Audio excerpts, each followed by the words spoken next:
सत्तर से ऊपर का तो अटेम्प्ट किया, 80 का डाले ना। अटेम्प्ट के मार्क्स मिलते इसलिए अटेम्प्ट करी। चलो that is figure of speech, poetic devices. तो फिगर ऑफ स्पीच यानी अलंकार, ये कहाँ यूज किए जाते हैं?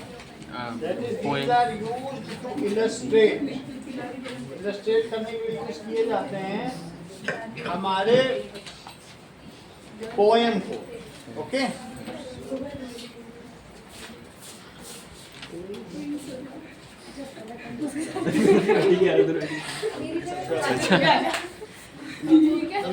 बैठ जाओ, उसके बगल बैठ जाओ, उधर बैठ जाओ ना, अन्वी के बगल, आराम से बैठो। चलो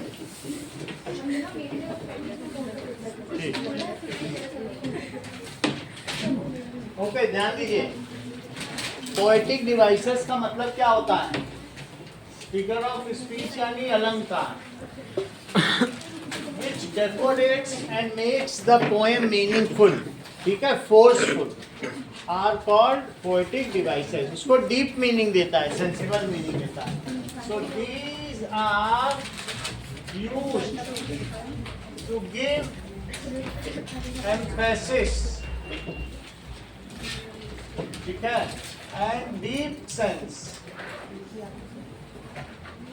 to poem। इतनी बात तो तुम्हें समझ में आ गई। तो हम लोग 15 तरीके के पोएटिक डिवाइसेस देखेंगे। First is alliteration. एलिट्रेशन का क्या मतलब होता है? अनुप्रास अलंकार। जब किसी चीज का रिपीटिशन होता है, हिंदी में तो तुम लोग जानते ही हो। So alliteration means repetition of same consonant sound at beginning of words. Repetition of same consonant sound at beginning of word। ध्यान दीजिए, आप लोग को अभी तक हिंदी में ये पढ़ा हुआ है अनुप्रास अलंकार। अनुप्रास अलंकार के भेद भी आप लोगों ने पढ़े होंगे। छेकानुप्रास, लाटानुप्रास, अंत्यानुप्रास, वर्त्यानुप्रास, ये सभी पढ़े हुए हैं। तो छेकानुप्रास, लाटानुप्रास,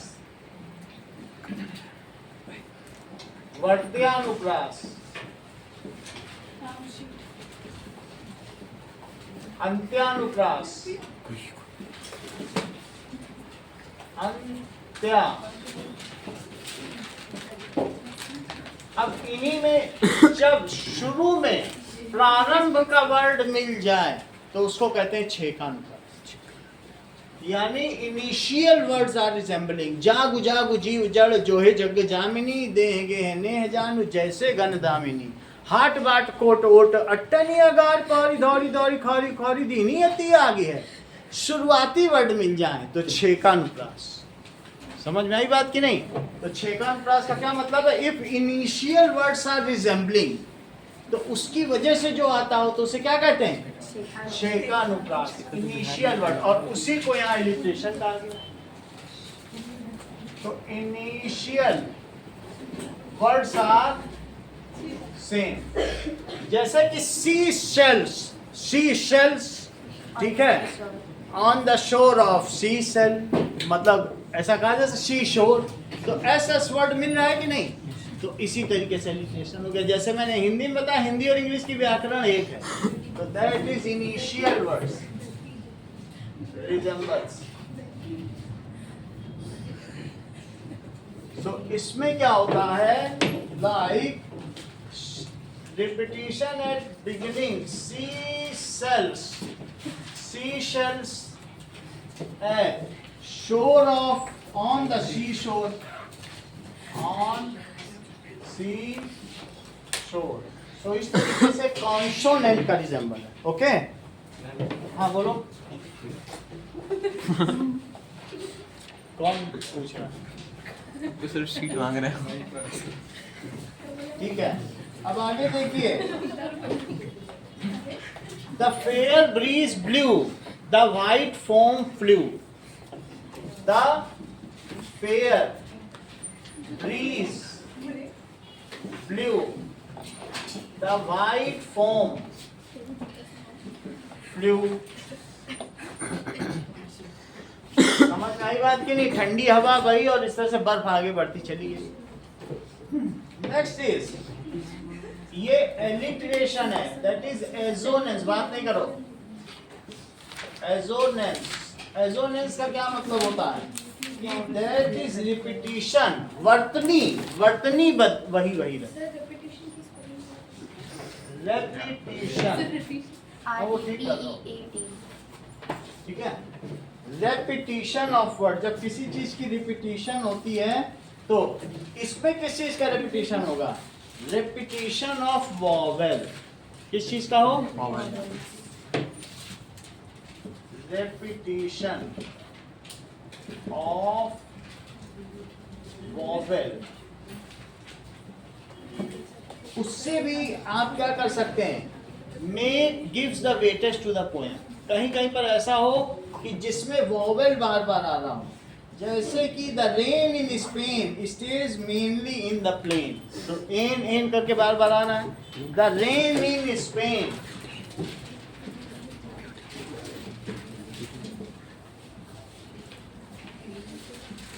इन प्लेन्स इज मेन, मतलब प्लेन में ही मुख्यता है। Is mainly in the plain, rain in Spain in plains is the main. यह वही मुख्य रूप से कहाँ बारिश होती है? पहाड़ों पे तो बर्फबारी होती है। बोलो, बात समझ में आ गई? तो यहाँ पर आप क्या देख रहे हैं? ये वर्त्यानुपास है, वर्तनी की पुनरावृत्ति हो रही है। बार बार वर्तनी का प्रयोग हो रहा है कि नहीं? वर्तनी का मतलब जो वॉवेल हो उसका प्रयोग हो रहा है। अगला देखिए, कॉन्सोनेंट्स, ये सब एक ही अनुप्रास के अलग अलग हिस्से हैं। कॉन्सोनेंट्स, कॉन्सोनेंट्स में क्या चीज होगी? That is the repetition of consonant sound eight the end of words. तो जैसे यहाँ पर आपने देखा छेकानुप्रास, और इसी तरीके से अगर अंत में आ जाए तो अंत्यानुप्रास। इसको क्या कहेंगे? कॉन्सोनेंट्स। ये वर्ड क्या कहलाएगा? कॉन्सोनेंट्स। वर्ड से ही समझ में आ रहा है कि दैट इज कॉन्सोनेंट्स का मतलब if consonant are repeated at the end of words. Consonants हो, एक शुरू में हो, she shells, she shells, the shells at the sea shore, वही चीज अंत में भी आ सकती है। तो वो चीज क्या हो जाएगी? If repetition of consonant sound, repetition of consonant sound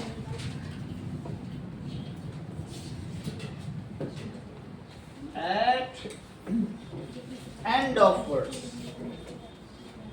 end of words। इसे देखो, that is लास्ट में अगर कुछ ऐसे हो, जैसे कि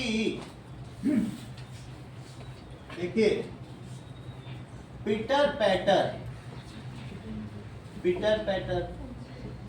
तुम्हारे में एक रेन का चैप्टर है जिसमें क्या हो रहा है कि जैसी आवाज होती है, इसमें आर वर्ड वैसे वैसे आ रहा है कि नहीं?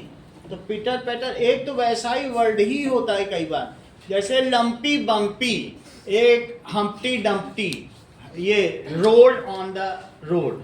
तो एक जैसे लम्प्स होता नहीं, ऐसे वर्ड्स ही यूज किए जाए। कैट म्यूज, म्यूज का मतलब वो म्याऊ बोलती, जैसा बोलती वैसा ही बोल दिया है, वो चीज अलग है, वो भी एक तरीके की पोएटिक डिवाइस है। लेकिन यहाँ पर हमारी पोएटिक डिवाइस किस में चल रही है? कॉन्सोनेंस में। तो ओनोमेटोपिया होता है। हाँ, ओनोमेटोपिया होता है, लेकिन चूंकि इसमें दो चीजें, एक लास्ट में कॉन्सोनेंस, लास्ट वर्ड भी रिपीट हो रहा है, तो इस वजह से कॉन्सोनेंस।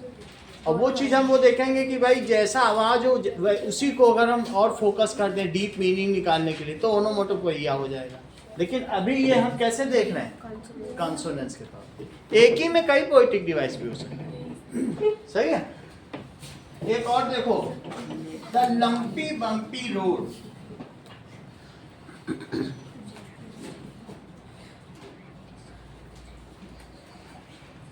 अगर उसमें बहुत सारे बम्प्स हैं, उछाल है, तो बम्पी हो जाएगी। लंप्स हैं, बड़े बड़े पत्थर हैं, तो लंप्स भी हैं और बम्प्स भी हैं, उछल रही है गाड़ी, तो लंपी बम्पी रोड। फिर भी मैं वाई वर्ड को ले रहा हूँ। वाई वर्ड के लेने से ही अंत्यानुप्रास अलंकार हो गया, क्योंकि अंत में वर्ड रिपीट हुआ तो क्या हुआ, शुरू में हुआ तो छेकानुप्रास, वर्तनी का रिपीटिशन हुआ तो वर्त्यानुप्रास, that is assonance, assonance, consonance, alliteration. इतना समझ में आ गया तुमको? अगली चीज देखो, नेक्स्ट इज एनाफोरा।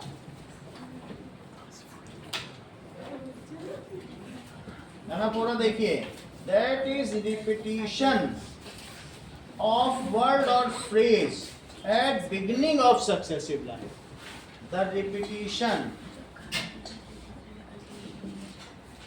रिपीटिशन होता है, इसको कहते हैं लाटानुप्रास ऑफ वर्ड्स ऑफ और फ्रेज।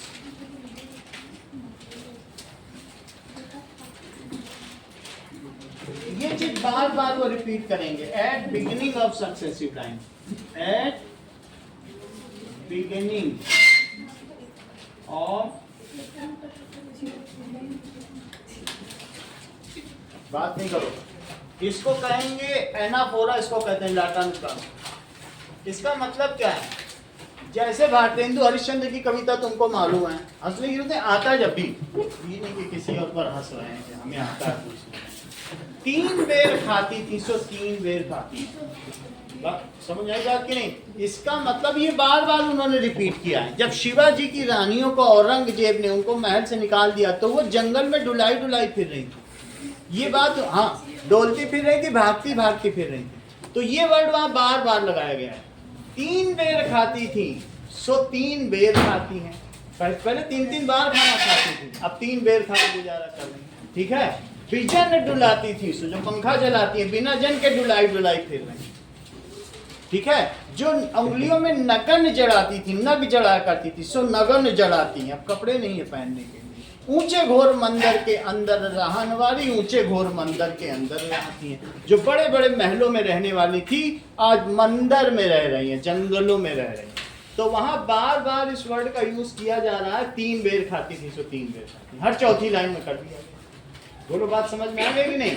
तो इस तरीके से यहाँ पर भी यही किया गया कि हर सेंटेंस में अगर एक ही वर्ड बार बार यूज किया जाए, जैसे आप यहाँ देखिए, तो क्या किया गया है कि not time, not money, not fame will change him. तो बार बार किसका यूज किया गया है? Not time, not money, not fame will change.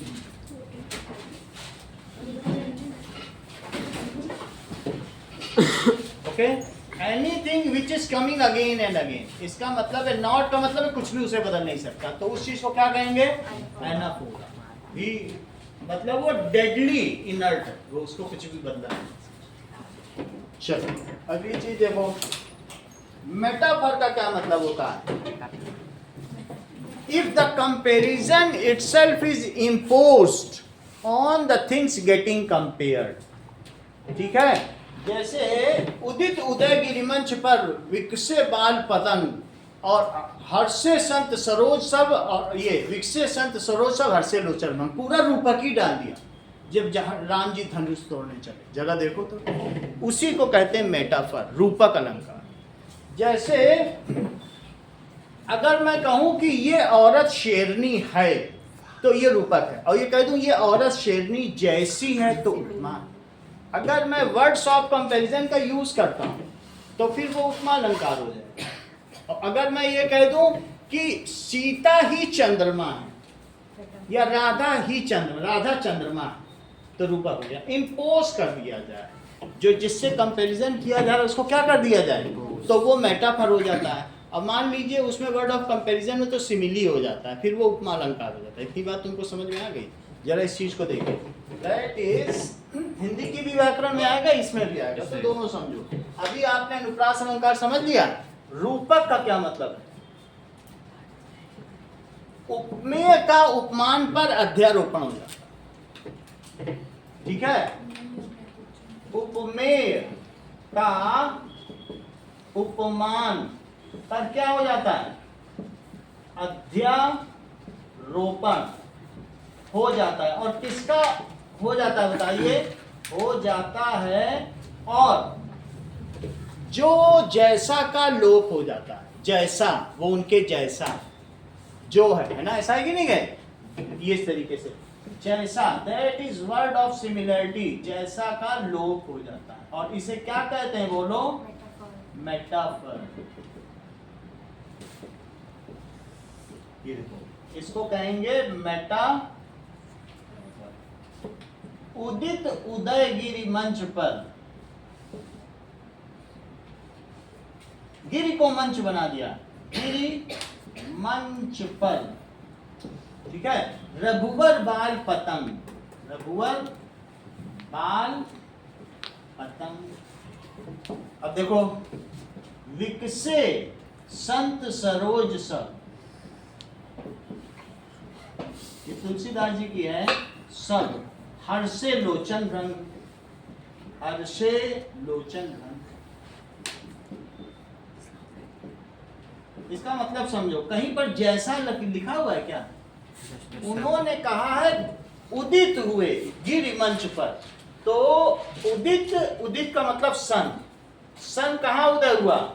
Giri मंच पर। सन किसको कहा गया? रघुवर बाल पतंग। रघुवर जैसे छोटे से बाल रूपी पतंगे थे, वो किस पर उदय हुए? मंच पे जब चढ़े, तो ऐसा लगता है कि सूर्य उदय हो गया हो मंच पर। कहीं जैसा वर्ड का इस्तेमाल है? और जैसे ही वो वहां चढ़े, यही तो चाहते थे संत लोग। विकसे संत, संत को बोल दिया संत से कि तुम संत नहीं हो, तुम तो सरोज हो, तुम कमल हो। संत ही सरोज है, सरोज जैसा संत वाली बात नहीं है। संत सरोज है, मंच जो है वो गिरि पर्वत है, नीलगिरी पर्वत, और रघुवर जो है सन है। और भ्रंग, भंवरे कौन है? उनकी आंखें मटकने लगी, अब तो धनुष तोड़ा जाएगा। हर से लोचन को कह दिया तुम भंवरे हो, लोचन इज भ्रंग। बोलो बात समझ में आ गई कि नहीं? तो इस तरीके से कितना अच्छा रूपक है, पूरा दोहाई रूपक पे कर दिया। अब इसी तरीके से मेटाफर देते हैं। तो मेटाफर का क्या मतलब होता है कि दैट इज जो कंपैरिजन है और जिससे कंपेयर किया जा रहा है, बोथ आर सुपर इम्पोज हुआ, वो दोनों एक ही, ठीक है। चलो जरा देखें, what does it mean by metaphor. तो अब पांचवा देखेंगे मेटाफर।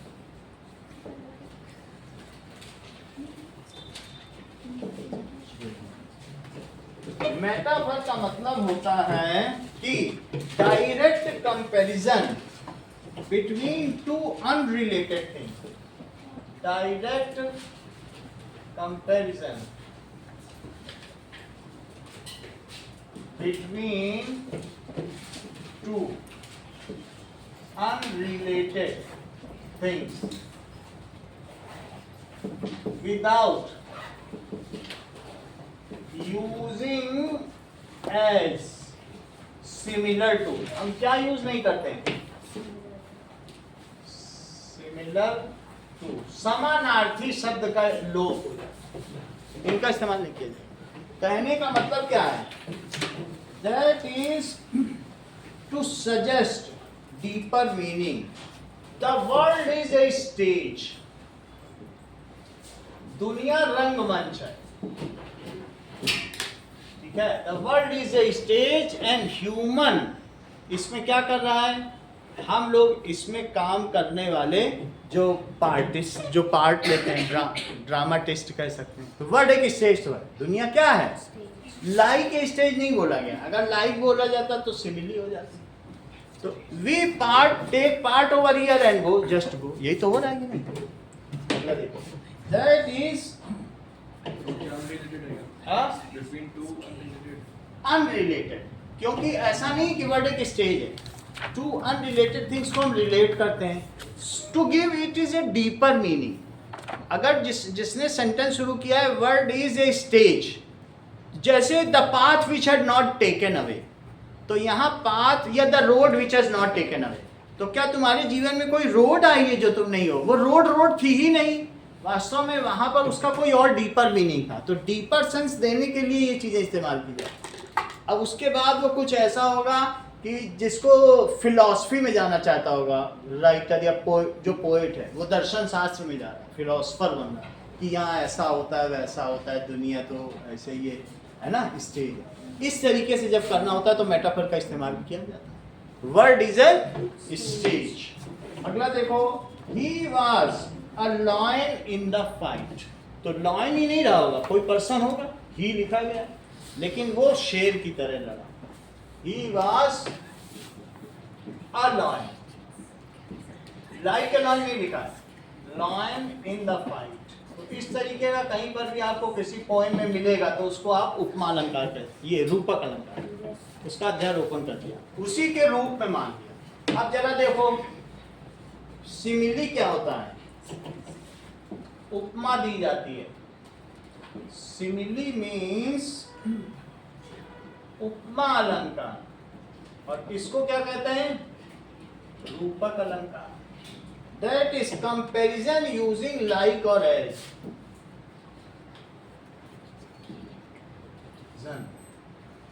यूजिंग लाइक, और लाइक कर दिया, और एज, इसका यूज करते हैं।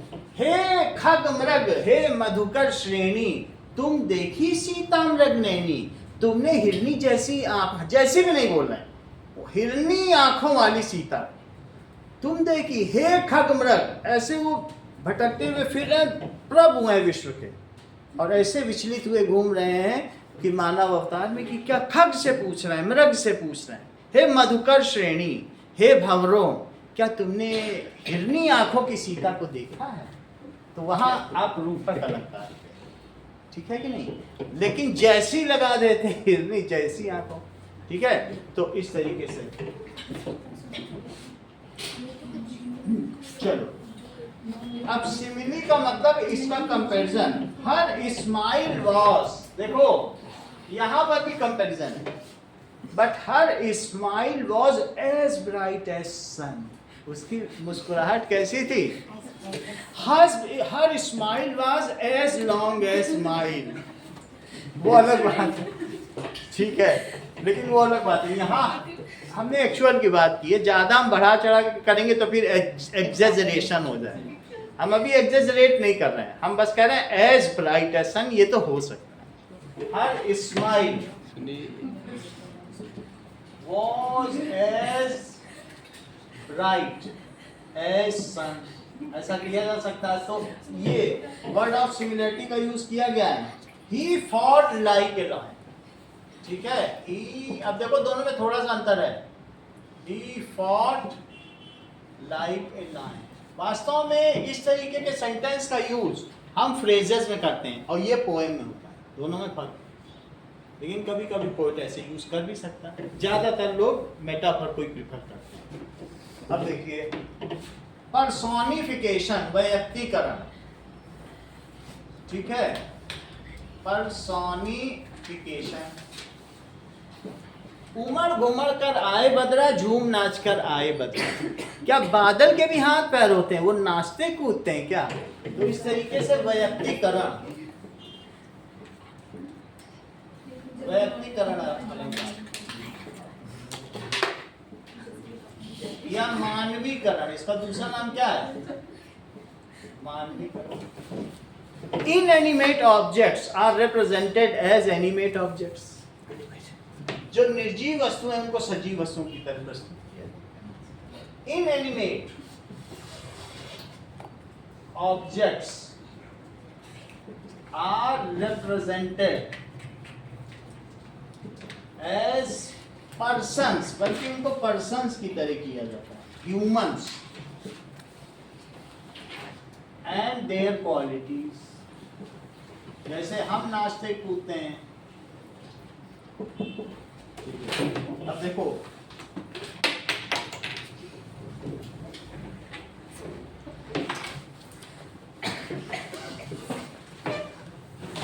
Now, that is the trees danced in the wind. जब हवा चली तो क्या पेड़ नाच सकते हैं? The trees danced.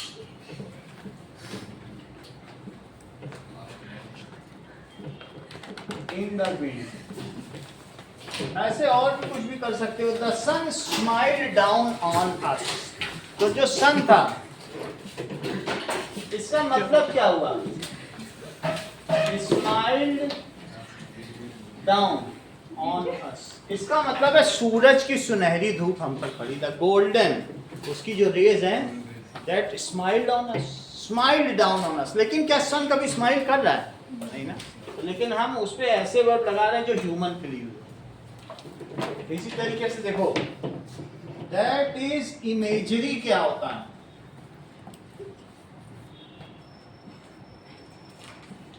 इमेजरी का मतलब है language that appeal to senses, use of descriptive language. जो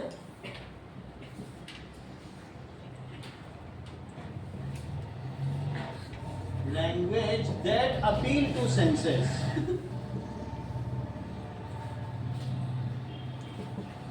कौन कौन से सेंसेस जो हम लोगों के कॉग्निशन को, हम लोग की ज्ञानेंद्रियां, sight, sound, smell, touch, taste, उनको करती हो. ऐसे वर्ड यूज करना.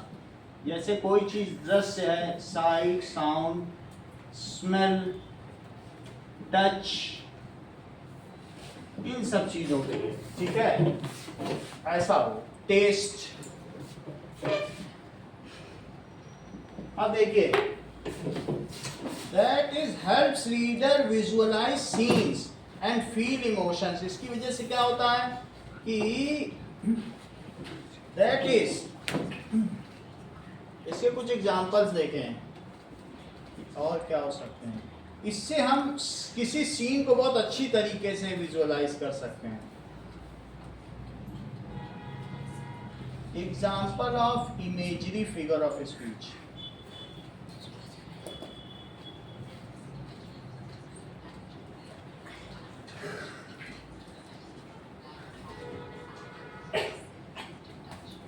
जैसे देखो, the stone fell. Stone fell in lake.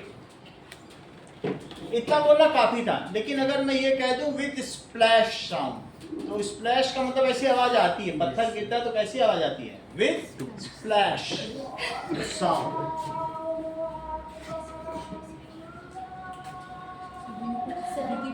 हाँ, सर मतलब एग्जाम के लिए प्रैक्टिस के क्वेश्चंस की जरूरत थी, तो आप अगर क्वेश्चंस प्रैक्टिस करवाते तो सही रहता.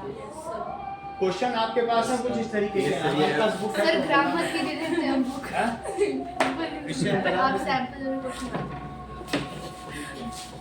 ये तुम लोगों को सब पता है ना कि बता दूं इसके? और सर ये सब तो हमको पता पता है. है जो चीज आपको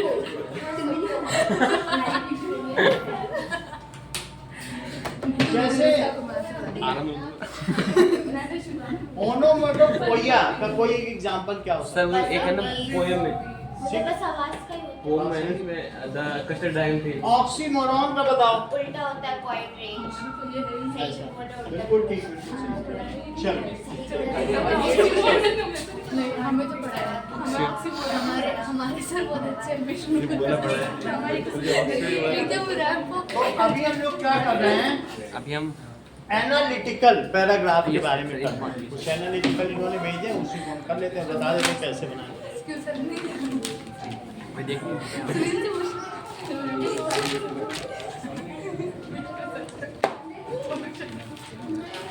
आप लोग क्या ना ग्रुप पे भेज दिया करो, जो भी होगा उसको हम इसमें करा देंगे. बैग दे दे.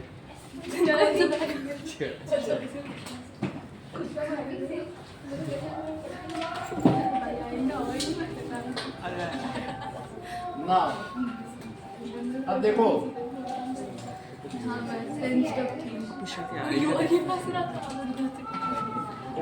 मेरे को रोना आ रहा है.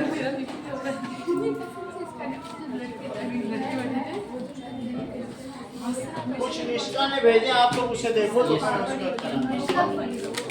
भेजा है? अरे उसमें क्या होता है? क्वेश्चन कहाँ से भेजा है? ओके मैंने कहा भेजा है इस बुक में। नाम बता रहा हूँ। इसमें खुद को नहीं पता अरे यार ये पीडब्ल्यू में अटकी पड़ी है, तो कुछ क्वेश्चन नहीं आते मेरे को। CBSE 15 सैंपल कुछ नहीं आता है। PW बस ठीक है हमारे पास भी है। तुम्हें पता है? चलिए ये देख रही 2 पेज का हैंडलिंग पड़ेगा लिखा है। ओके, अब देखो मैं आखिर आ सर ये 2025 में जो एग्जाम पेपर आया था और 2024 में नहीं आया। अब देखो इसमें ये दिया गया है, कंप्लीट द गिवन सेंटेंस।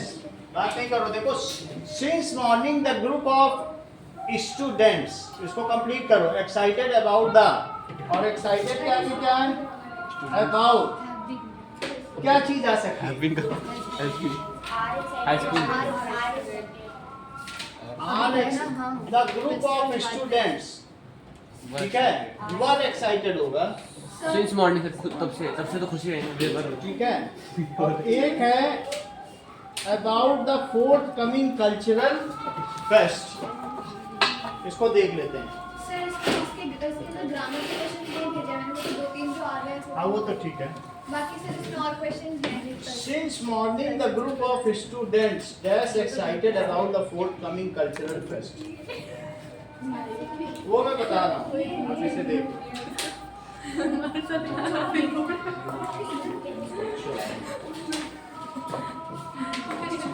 इसका आंसर होगा हैज बीन। ये क्या है? परफेक्ट कंटिन्यूअस टेंस ले रहा है। सिंस मॉर्निंग लगा दिया, उसको शुरू में कर दिया, तो हैज बीन एक्साइटेड, ठीक है। सो थर्ड फॉर्म लगा दिया। ओके, ये तो ठीक है, सिंस मॉर्निंग में तो लगा हुआ है। आगे देखो, this product is manufacturing for infants and contains no additives. Manufactured होगा। अब आगे देखो, इज मैन्युफैक्चर्ड, मैन्युफैक्चरिंग की जगह मैन्युफैक्चर कर दिया। अब जरा देखिए कि you are Neha Nehal Panjwani residing in Sarita apartment as a responsible citizen. हम इन्वायरमेंट के लिए क्या कर रहे हैं? फ्रेंडली कर रहे हैं, और कार्बन एमिशन को हम कम करना चाहते हैं। तो उसके लिए हमें क्या करना चाहिए? जो सोलर इंडस्ट्री जो चलाता हो या उसका मैन्युफैक्चरर है, हम उसको अपील करना चाहते हैं कि you should give subsistence subsidy. मतलब ऐसी ना हो कि आप 5% 10% कर दो, so that the person who are inaccessible to solar panels या wind turbine, they can purchase it and they can also contribute towards the green energy and decreasing the pollution. इतनी बात समझ में आ गई? जब भी इस तरीके के आप फॉर्मल लेटर लिखेंगे तो आप उसमें क्या करेंगे? 120 वर्ड्स का जैसे हमको फॉर्मल लेटर इस पर लिखना है। So how we will write it? तो सबसे पहले अपना एड्रेस लिखो, फिर उसके बाद वो जो है उनका क्या डेजिग्नेशन है विद एड्रेस वो लिख दो। डेट आएगा तो डेट आएगा, डेट में क्या डेट लिखो, फिर उसके बाद मंथ पूरा लिखो, और फिर 2023 2026 आप पूरा लिख लीजिएगा।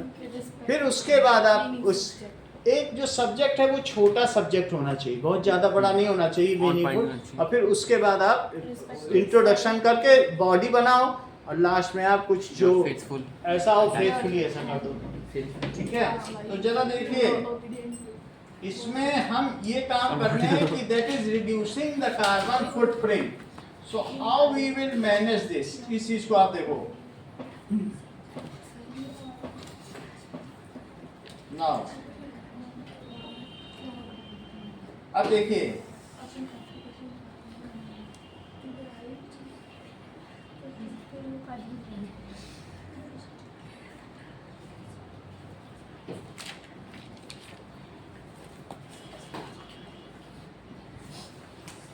ओके, जैसे आप लिखिए कहाँ आपका कोई एड्रेस है, अपना खुद का एड्रेस लिखो, 19 सुब्रतो पार्क। तो वो तो इसमें दिया हुआ है पंजवानी, जो नाम है वो लिख दीजिए। नेहा पंजवानी। नेहा पंजवानी का नाम है तो वही लिख दो। नेहल ठीक नेहल है, तो इसमें आप क्या करेंगे, वो अभी नहीं लिखा जाएगा, ऊपर सिर्फ एड्रेस लिखा जाएगा, लास्ट में लास्ट में लिखा जाएगा, शुरू में नहीं लिखा जाएगा। आप अपना एड्रेस लिखो, योर्स फेथफुली नेहा पंजवानी, यही तरीका सही है। तो लिखो 8576 विच अपार्टमेंट, सरिता अपार्टमेंट,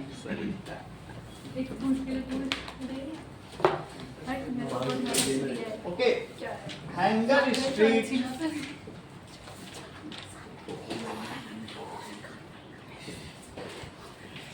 इतना लिखने के बाद अब इसके बाद एक यहाँ पर स्पेस छोड़ दीजिए। स्पेस तो आप जानते हैं ना, इस तरीके से दिखाया जाता है, एक स्पेस छोड़ सर दो। मैथ्स पेपर इसका क्या चीज? मैथ्स का पेपर डिस्कस नहीं करना। अभी देख लेते हैं।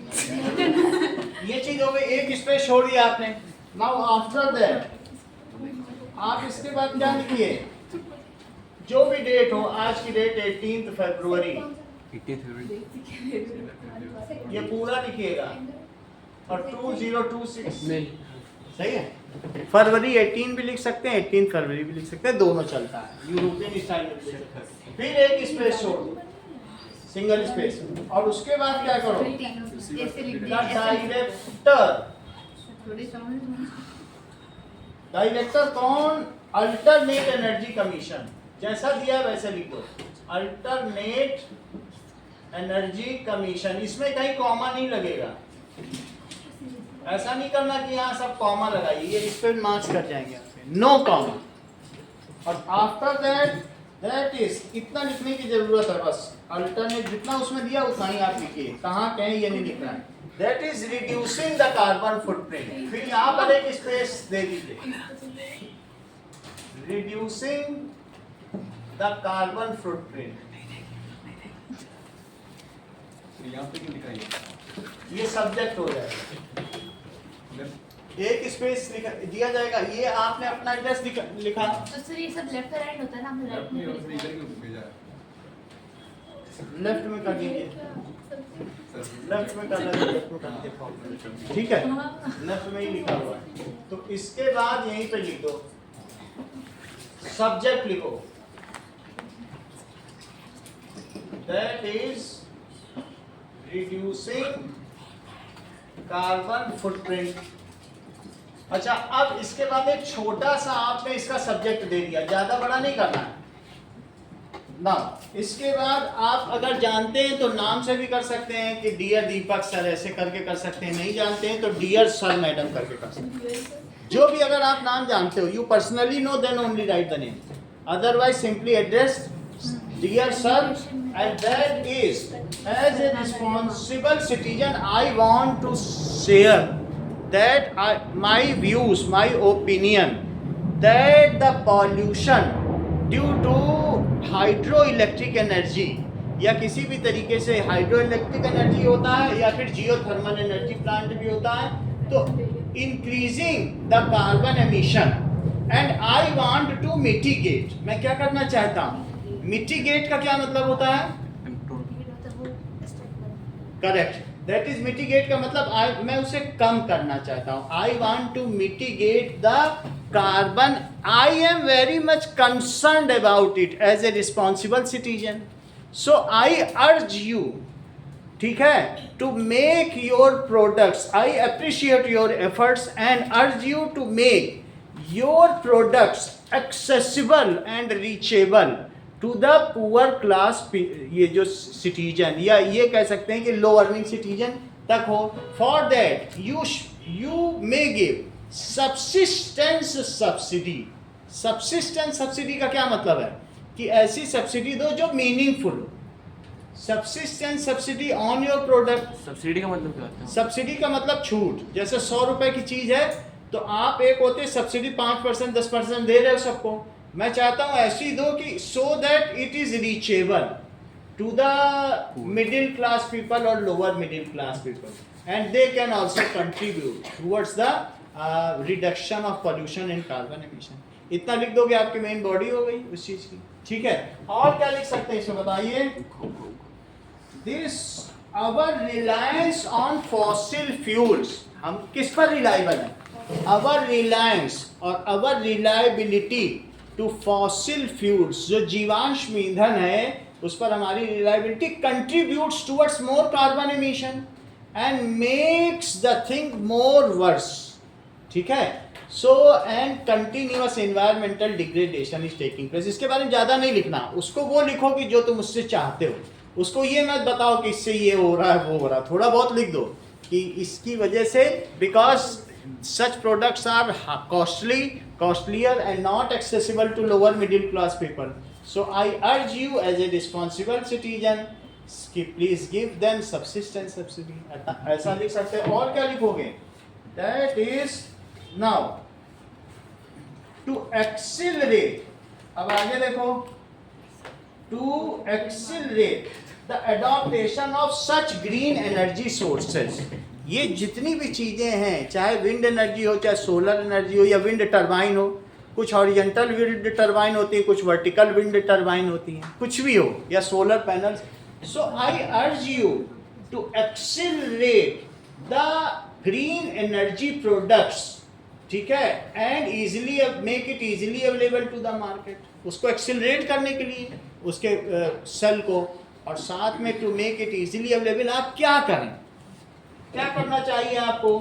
दैट इज, ठीक है,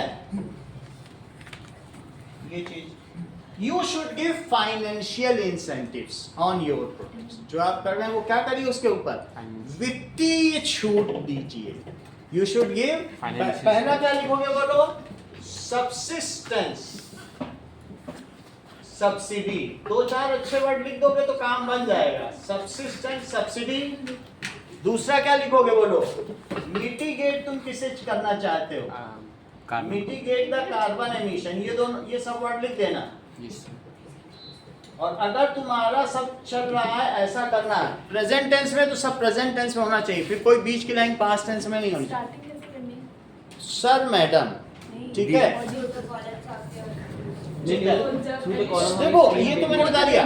sir madam, as a responsible citizen I want, ठीक है, टू पे मेक योर अटेंशन टूवर्ड्स, और कुछ नहीं, अपना नहीं बताओ कुछ. सर मैडम, वो नाम आ गया, आपका पता आ गया बस. As a responsible citizen I may, ठीक है, योर अटेंशन टूवर्ड्स, ऐसा लिख दीजिए.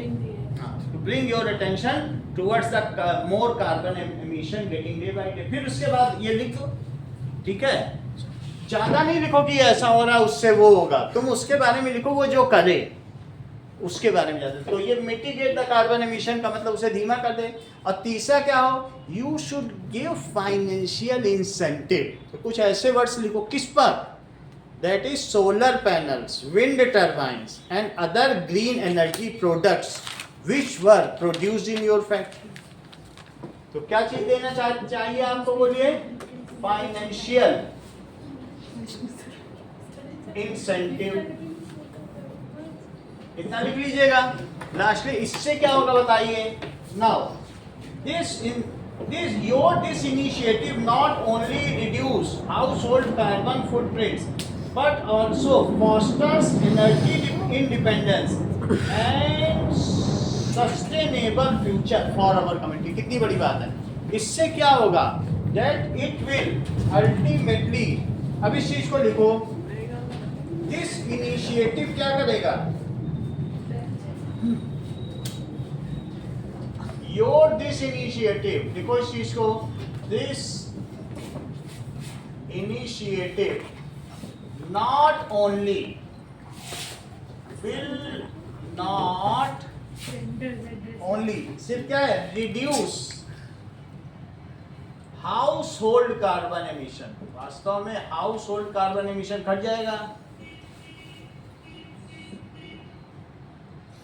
सोलर चूल्हे भी आने लग गए, आपको मालूम है ना, सोलर पैनल से चलने वाले. तो हाउस होल्ड कार्बन एमिशन को भी हटाएगा and also give a sustainable future for our community and give sustainable, अभी सस्टेन नहीं कर सकते हम फॉसिल फ्यूल पर ज़्यादा दिन तक, तो उससे क्या होगा, जब आप कार्बन एमिशन से हट जाओगे तो आपका एक फ्यूचर सिक्योर तो हो जाएगा ना। Sustainable future our community. अगला सवाल देखें, इतना जब आप लिख लोगे तो इसके बाद आपको क्या करना है, thanks for considering my suggestion. इसके बाद कुछ आभार के वर्ड्स लिखे जाते हैं, कर्टसी वर्ड्स। क्या लिखोगे, थैंक्स। ये तो पूरी बॉडी ऑफ लेटर हो गई। यहाँ पर सर, डियर सर मैडम से शुरू करना, डियर सर भी लिख सकते हो, आपको अगर नहीं मालूम है तो दोनों लिख दो, कुछ भी लिख सकते हो, ठीक है। सर फॉर्मल में डियर थोड़े रिस्पेक्टेड लिखते हैं, रिस्पेक्टेड सर। इनफॉर्मल में लिखते हैं डियर ब्रदर और फैमिली जो लिखते हैं। अब इसमें तो ऐसा ही लिखा है, अगर आपको लिखना है तो आप dear sir formal sir madam लिखते हैं या फिर रिस्पेक्टेड सर मैडम? रिस्पेक्टेड कर लो, ठीक है। इसमें लिखा हुआ ऐसा फॉर्मेट आपको मर्जी है तो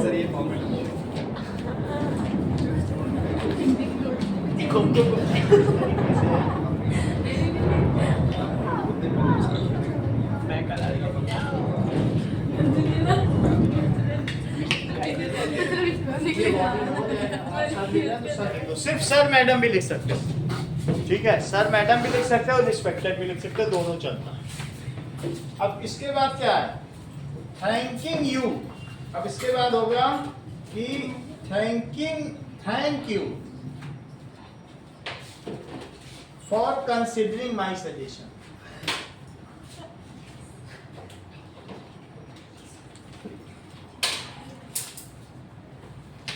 योर सिंसियरली, फिर अपना नाम लिख दीजिए।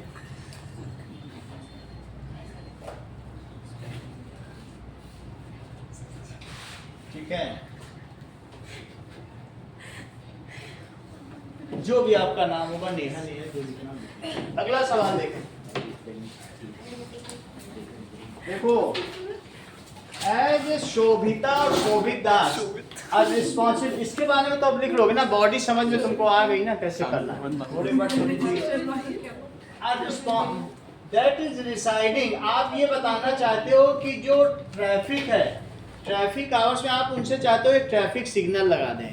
During traffic hour there is a jam, prolong jam, and we want a traffic signal to get installed at that जो भी क्रॉस रोड है, ठीक है। उस क्रॉस रोड पे आप चाहते हैं ट्रैफिक सिग्नल लगवाना, उसके लिए आप किसको कहेंगे, दैट इज किसको एड्रेस करना है, लेटर एडिटर को, नेशनल डेली। हाँ, लेटर टू एडिटर कर दो, उससे जिसकी नोटिस में जाना होगा चला जाए, ठीक है। ऐसा किसी मैगजीन के एडिटर को भी लिख सकते हैं या न्यूज़पेपर के एडिटर को, ठीक है। मुझे सब आते हैं। बाकी तो पूरा पता ठीक है, so write a letter to editor. इसमें कैसे अब देखो, वो थोड़ा कॉलम पे sheet Now. Newspaper I would like to कहाँ आप रहते हो उसके हिसाब से लिखो। Starting board. देखो, आप कहाँ पे हैं, 14A GVR colony, 14A GVR colony. इसके बाद हो, कौन सी जगह है ये, होशियाराबाद, होशियार। इतना लिखने के बाद स्पेस छोड़िए और उसके बाद डेट लिखिए, फरवरी, ये पूरा मंथ लिखना पड़ेगा, फरवरी 18, 2026। और किसको हम एड्रेस कर रहे हैं, the editor, Hindustan times, editor इसमें कॉमा नहीं लगेगा, हिंदुस्तान टाइम्स लिख दीजिए, बस इतना काफी है। और कहीं की अगर वो है, दैट इज होशियारबाद, क्योंकि हिंदुस्तान टाइम्स सब जगह पूरे भारत में तो छपवाना नहीं है। क्या जी, सर हिंदुस्तान टाइम्स कैसे हो गया, नेशनल डेली है ना? नेशनल डेली है, अगर ऐसा दिया है तो नेशनल डेली लिखो।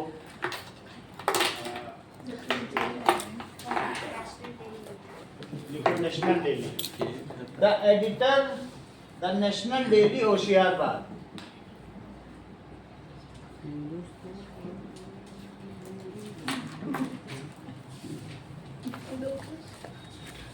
ओके, अब देखो सब्जेक्ट, सब्जेक्ट क्या लिखोगे,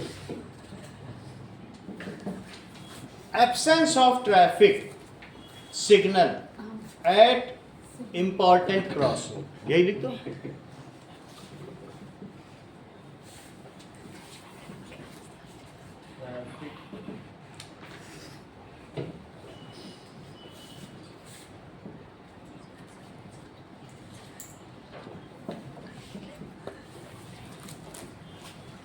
चलिए इसके बाद फिर सर मैडम करके कर देंगे। सब्जेक्ट को अंडरलाइन किया जा सकता है और एक स्पेस छोड़कर सर मैडम लिखिए। ओके नाउ उसके बाद फिर से एक स्पेस देना है, यहाँ फिर से एक स्पेस का ध्यान रखोगे तो ठीक है, उसमें आपको मार्क्स है। That is through the column of esteemed newspaper. I wish to draw your attention of the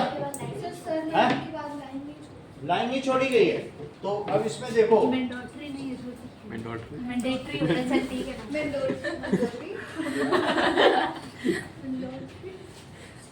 format of formal letters. Sir अब ये इसमें रहा। हाँ?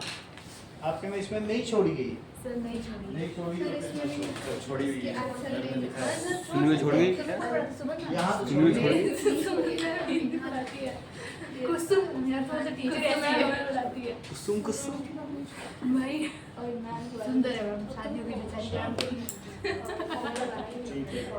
तो बोली को पसंद ठीक है, अगर ऐसा है तो नहीं हमारे वाली छोड़ना। उनकी बेटी होना है। In formal letters, there is a gap after sir madam.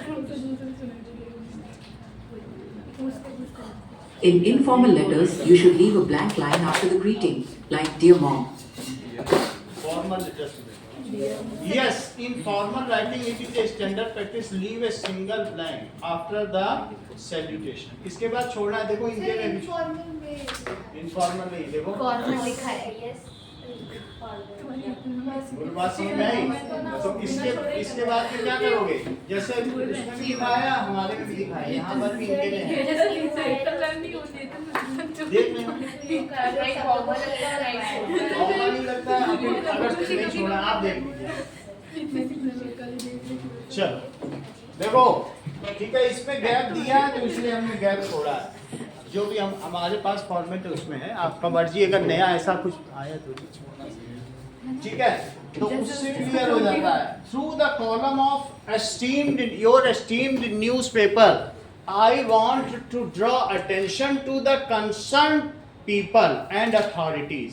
Concern authority लिखो, किसको कहना चाहते हो? कंसर्न अथॉरिटीज को तुम ड्रॉ अटेंशन करना चाहते हो towards the urgent need of a traffic signal at crossroads of Hoshiarpur. कहाँ पर चाहते हो? ये जहाँ पर होशियारबाद हो, जहाँ पर भी हो। So I want to draw attention, इस चीज को फिर से देखिए। We want to draw attention, यहाँ देखो इस चीज को कि that is होशियारबाद के लिए मैं draw attention करना चाहता हूँ, यहाँ देखो ठीक है। So to that there is a urgent need of traffic signal at Hoshiarabad because there is a usual long traffic jam throughout the day and it is difficult to pass that area. To make that traffic smoother, ठीक है, and to avoid any mishappenings or accident, we want that a traffic signal should be installed by the concerned municipal corporation. Municipal corporation इसको देखते हैं और authority। ऐसे इतना ही लिखना। Sir मैं ये पूछ रही थी कि जो हम लेटर लिखे वो एक पेज पे लिखना जरूरी है कि आधा आधा दूसरे पे लेके चलना? सर हिंदी में होता है, मैम मार्क्स काटती है। नहीं तुम्हारे ऐसा। मैम अब ऐसा देखो, ठीक है। Absence of traffic signals makes chaos। ये क्या करता है? Chaos। chaos का मतलब तुम लोग समझते हो? That is chaos का मतलब है अस्तता व्यस्तता, इधर उधर हो जाता है। Anything is not in pattern और in order, उसको chaos कहते हैं। और उसकी वजह से long traffic jam हो जाता है। So it is there is a immense need of installation of traffic signal because it is crucial at that point. इतना लिखिए क्योंकि ये बिल्कुल जरूरी है। आप फिर अपना नाम लिख लीजिएगा। आगे देखो ना, अब हम देखेंगे ये देखो that is AI pros and cons of, ये भी चीज दी गई है। तो हमको एक एनालिटिकल पैराग्राफ बनाना है। किस चीज पर बनाना है बताइए? ये देखो मॉडल्स भी देख लेंगे। ये देखो AI एनालिटिकल पैराग्राफ बना देते हैं। जो गिवन है तो वही करते हैं। कंक्लूजन बॉडी और वो ग्रामर पार्ट ग्रामर पार्ट करा दो। Yes. ये तो छोड़। बस क्वेश्चंस प्रैक्टिस करवाएं। सर क्वेश्चन में लिखना चाहता हूं क्या और पढ़ सके मतलब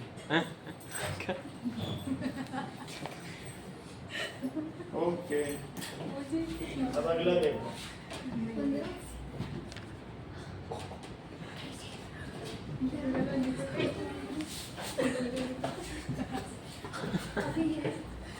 नहीं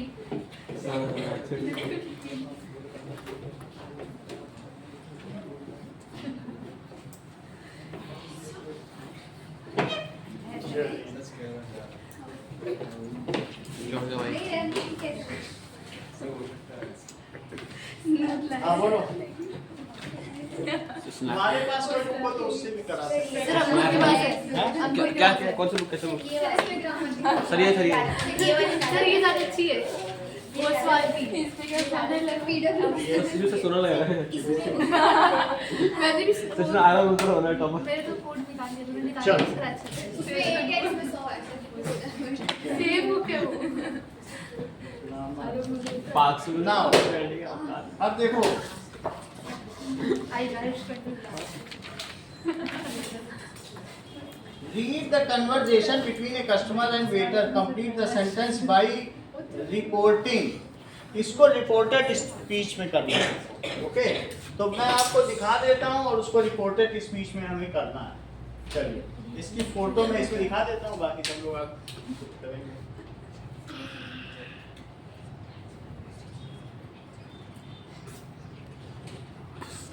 क्या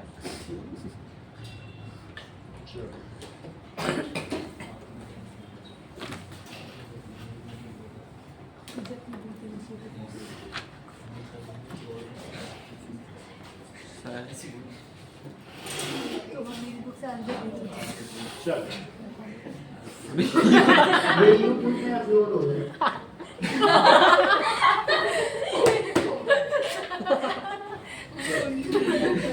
सर का बुक लेना पड़ेगा। ना तो YouTube में देखो sir Leave the conversation between a customer. Customer, waiter, come here. The plate is dirty. Waiter, I will change it, sir. सही है? तो अब इसका मतलब है कि इसको कैसे बनाएंगे? The customer ने क्या कहा? The customer asked the waiter. ठीक है? तो तुमको कुछ चीजें जाननी चाहिए डायरेक्ट एंड इनडायरेक्ट स्पीच में कि कहाँ से कौन सा किसमें चेंज होता है। देख लो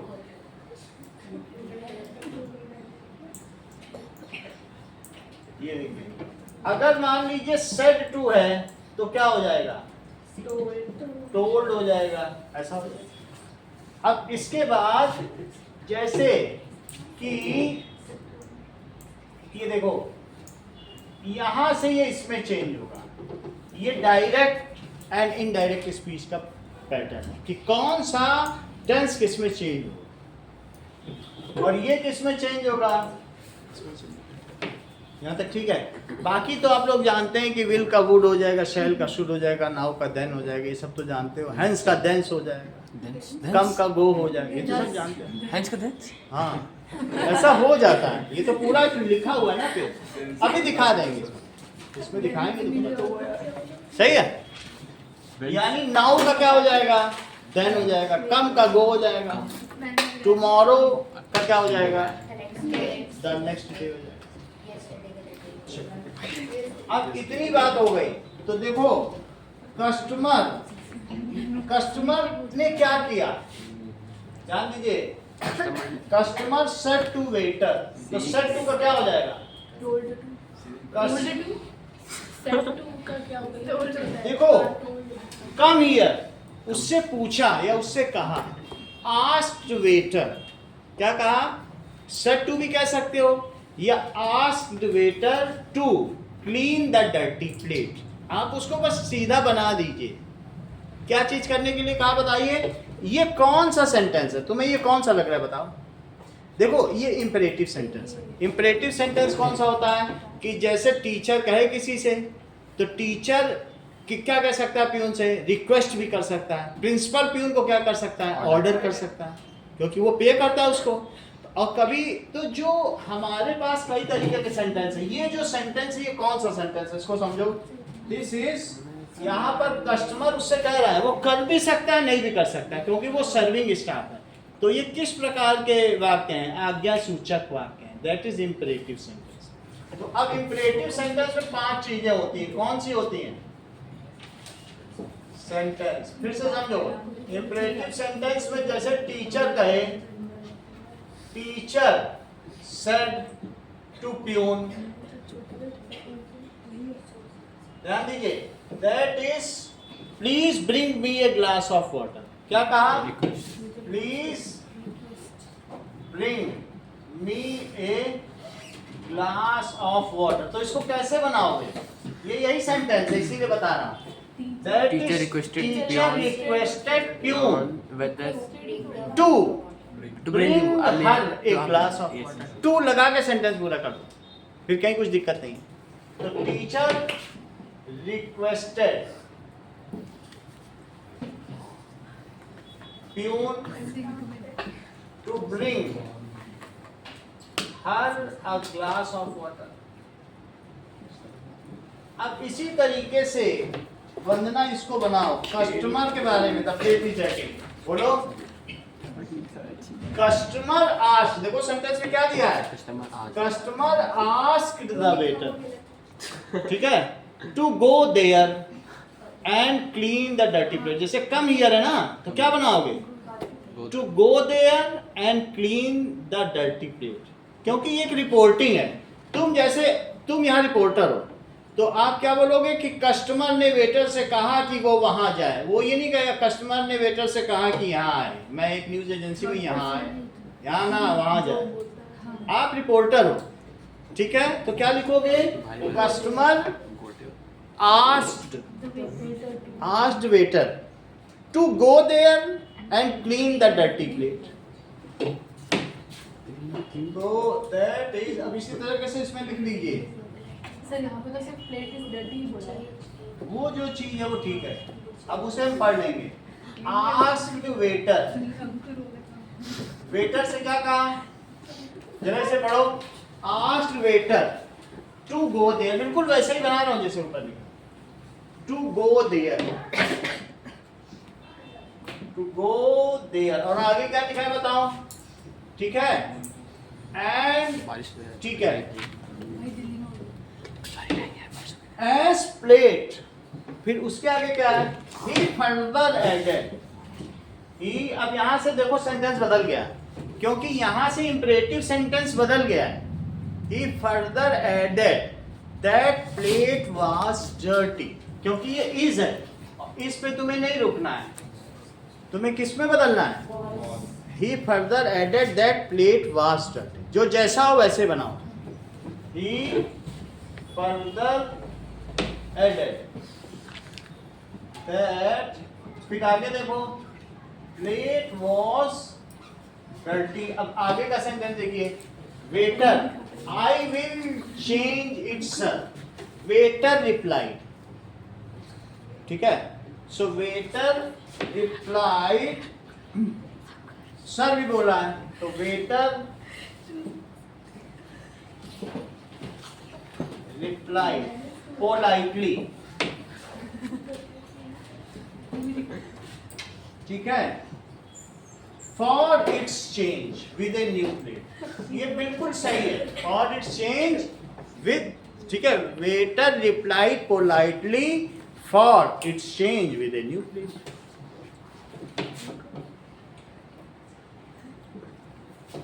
with a new plate. अगला सवाल देखो. Kabir shared some. इसमें तो ज्यादा लिखना ही नहीं था, बस एक न्यू प्लेट लिखना था. क्या लिखना था? सर वो गलत हाँ?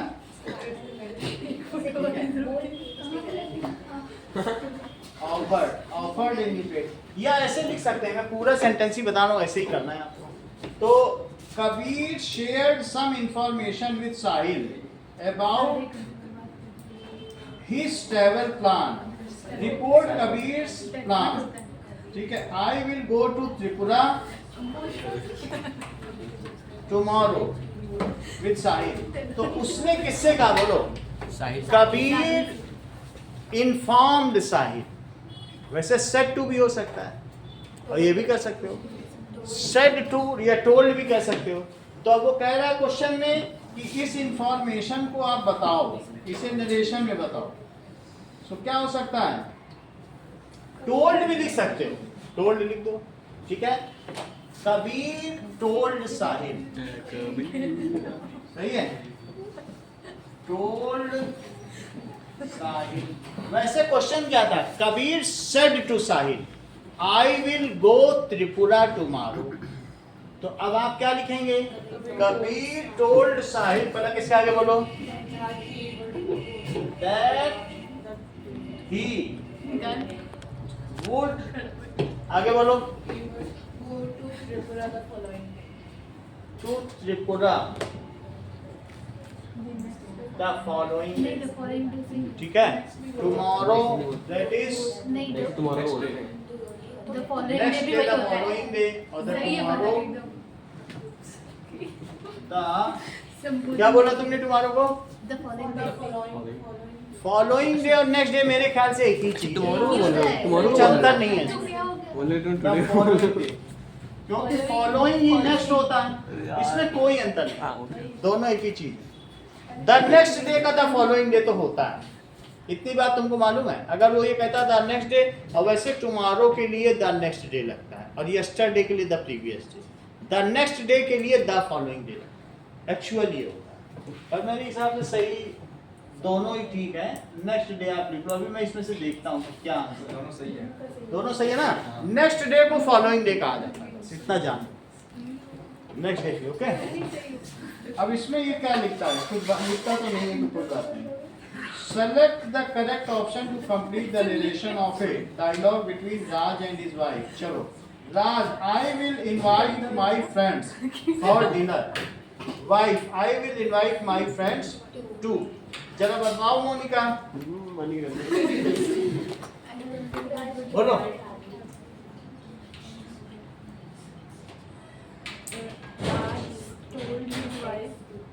Raj told his his wife wife that he had that. ठीक है. हेड कैसे लगा रही? विल से तुम हेड पे कैसे पहुंची? बताओ हमें कैसे रूल लगा रहे हो. बताओ. बोलो. ऐसे कैसे कुछ भी बोल रही हो? ठीक है. तुम हंसने पे ध्यान दो. अभी किसका कंप्लीट The करो. wife added that she would invite her friends to. That she would invite her friends. Yes, friends for dinner. So अब इस I have invited. तो I have है तो have से क्या हो जाएगा? Sir I will. I. सही तो बोलती है. देखो राज का देखो ना पहले. वाइफ को क्यों देख रही हो? Raj told his wife that he had invited his friends. वहाँ देखो. That. बहुत अच्छा Monika. That he had invited. ठीक है. His friend. बस दोनों ने बहुत अच्छा काम करती है. His friend for dinner. आगे पढ़ो. अब क्या याद आएगा? आगे देखो मोनिका, तुम्ही को बताना है. Now that is wife क्या कहती है? I will invite my friends. तो तुमने बुलाया तो हम भी बुलाएंगे. She will also invite her friends. ठीक है. That's what Wife. That के बाद का बता रही है. ये देखो. Wife told भी कह सकते हो या wife replied in response. Replied भी उत्तर कर सकते हो. Said या replied वर्ड अकेले भी चल जाएगा. वो तो बोल रही है, बता रही है. अच्छा ठीक क्या है, आएगी, तो क्या वाइफ आएगी? टोल्ड, फिर सेंटेंस में जान नहीं रह जाती, चलो ठीक है, वाइफ समझ आई बात की नहीं, एक कन्वर्सेशन बना रहे हैं हम लोग, तो वाइफ टोल्ड भी लिख दो, अब अगर सेड भी लिख सकते हो, और नहीं तो टोल्ड हिज हस्बैंड लिख दो, ऑर्डर नहीं है, ऑर्डर के लिए हिज हस्बैंड, बोलो यहाँ कहाँ ऑर्डर तुमको दिख रहा है, दैट आई विल इनवाइट, आप ये देख लीजिए, wife inform his her husband, उसने क्या किया, वाइफ है तो हर उसके हस्बैंड को उसने इन्फॉर्म किया, क्या इन्फॉर्म किया, दैट शी वुड, ठीक है, invite, she would also invite her friends, तो हम अगर तुम यहाँ इन्फॉर्म्ड डाल दोगे तो गलत नहीं है, कि वो भी बुलाएगी, क्योंकि ये बातचीत में एक तरीके का बदला यहाँ हो रहा है कि तुमने बुलाया तो हम भी बुलाएंगे, ठीक है, अब खाना स्विगी से आएगा, that she would, jolly Bob sir अगर इसमें वाइफ मतलब गुस्से में बोलती तो कैसे लिखते हैं? एंगर एंगर नहीं है, एंगर नहीं कहाँ? एंगल बोलती तो कैसे लिखते हैं? ऑल्सो इनवाइट विद एंगर लिख दो, with anger, replied with anger, angrily replied, सब चलता है, बहुत ज्यादा वाइड है, जो सही है वो सब लिख सकते, बोली तो कैसे? Happily replied, replied joyfully, jolly ठीक है, jolly also invite, she would also invite her friends, बोलो बात समझ में आ गई, ज्यादा समय ना लगाओ समझने के लिए, कम नहीं समझो, सही, अगला देखो, जरा ये देखो, सुनो इधर, अंकुर, अंकुरित हो जाओ, Raj told his wife that he had invited his friends for dinner. The wife added that. Added that भी हो सकता है, informed that, सब चीज है, replied that भी हो सकता है, गलत नहीं होगा अगर आप उसी को बना रहे हो, सेंटेंस सही है तो गलत नहीं होगा, added that भी लिख दिया उन्होंने, उससे क्या है, that she will, she would also invite her friends, simple है, या replied that भी हो सकता है, उसका ये reply है कि तुम भी मत बुलाओ, now तो अब क्या, added that she would invite her friends to, ये बिल्कुल सही है, अगला सेंटेंस देखो, identify the error in the given sentence and supply the correction. Latex was a natural polymer found beneath the bark of a mature rubber tree. तो ये is है, क्योंकि latex तो अभी भी रबर से निकलता है, fill in the blanks using the correct form of the word. Governments are starting programs, बातचीत नहीं करो, that is adults how to read and write. Governments are starting to teach programs to teach adults How to to read. teach, ठीक है, Kids की बात है। now see, fill in the blanks by choosing the correct option to complete the slogan. That is, इसमें देखो, only weapon to fight the only weapon to fight injustice is education, ठीक है, और कुछ नहीं हो सकता है, select the correct option to fill in the blanks for a given sentence.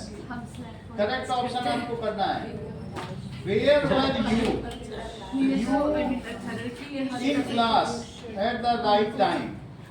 You should be, तुम्हें कहाँ होना चाहिए, ध्यान दो, अगर होता है I may swim, I can swim, I might swim, कई तरीके से होता है, I will swim, I shall swim, अब इन सब के अलग अलग अर्थ हैं, तो इसका क्या मतलब है, I will swim, I shall swim, I may swim, I can swim, जरा इसका मतलब बताओ, करेक्ट, यानी ये देखो बहुत अच्छी बात करी, इसको समझो, मैं तो मतलब सुन लो इस चीज को, चांसेस है उसका। ये ज्यादा अच्छा बता रहे, I am permitted to swim, बहुत बड़ी बात कही है, यानी मेरे पास एक कार्ड है, परमिशन है, may I go to may I go to toilet, yes you are permitted to go, may कब होता है, जब परमिशन दी जाती है, बहुत बड़ी बात इन्होंने कही है, तो मे जब है, it is for I may swim, means I have got permission, so at any time I may swim. So that is I may swim का क्या मतलब हुआ, परमिशन, इसका क्या मतलब हुआ, परमिशन, अच्छा I can swim, एबिलिटी देखो, मेरे दोनों हाथ पैर में लूला लंगड़ा नहीं हूँ इस चीज को। अभी मुझे आता नहीं है स्विम करना, लेकिन I can swim. If I practice for swimming then I can swim. मैं भी एक हेल्दी पर्सन हूँ। तो it is I have, can का क्या मतलब है? आई कैन स्विम, मेरे में एबिलिटी है स्विम करने की। अच्छा, आई विल स्विम, मैं अवश्य करूंगा चाहे आंधी तूफान आ जाए। और आई शैल स्विम, मैं करूंगा। इट इज वेरी इनफॉर्मल, मतलब हाँ तैरना होगा तो तैर लूंगा। आई विल का क्या मतलब है? Promise, I will swim. इसका मतलब क्या हो गया? दूसरा, I shall swim, I might swim. Might का क्या मतलब है? मैं तैर सकता, है ना, कर सकता, लेकिन मैं नहीं कर पाया। I might swim. अब जरा देखो इस सेंटेंस का बताओ। Where were you? You should be in the class right time. Complete the given narrative by filling. No news is good. No news is good news. After exams, no news is good. ठीक है? Fill in the blanks by choosing the correct option to complete the slogan. News हमेशा plural में use होता है, singular नहीं होता news का कुछ भी। ठीक है, देखो, fill in the blanks by choosing the correct option. An educated mind can teach anything. An educated mind, यही बात होगी। Select the option that identifies the error and supplies the correction for the following sentence. 20 years ago, kids at school had never even heard of the internet. Ago had never ever heard होगा। Kids in school को ना, एक का मतलब ऊपर, school के ऊपर। Point. ठीक है, तो इसमें क्या लिखा है? 20 years ago, तो हैड भी सही है। Sir, in होगा sir. In होगा sir. इन होगा सर, होगा। और था है तीन होगा, ऐड टाइम। इसको देखिए, that is select the correct option to fill in the blanks. Will dash you help me cross the road, young man? ठीक है, अब इसमें shall आता है। Shall I help you, ma'am? जब तुम कभी भी जहाँ जाते हो ट्रेन में, तो क्या होता है? If you permit me. Sir मैं पूछ रहा है, मुझे हेल्प करो। तो will you help me to cross the road, young man? नहीं, आप इसको चेक करें। इसका वीडियो पूछ रहे कि तुम्हें मदद कर will you होना चाहिए, शेयर बहुत ज्यादा फॉन्ट ज्यादा follow. will you help me करना है। लो अभी इतना ही रखो। हेलो पानी की डाले यार। कल शाम की क्लास अगर रखनी है तो 6 बजे रखो। सुबह सुबह नहीं, रिश्ता शाम को ही सही है। सुबह जाना है डॉक्टर के पास। सर, परसों मेरा एग्जाम है सर। सुबह डॉक्टर के पास जाना है। सर, परसों मेरा एग्जाम है सर। नहीं, रिश्ता शाम को 6 बजे आ जाएंगे, इसी के आगे डिस्कस कर लेंगे। सर, परसों मेरा एग्जाम है। हाँ? परसों मेरा एग्जाम है।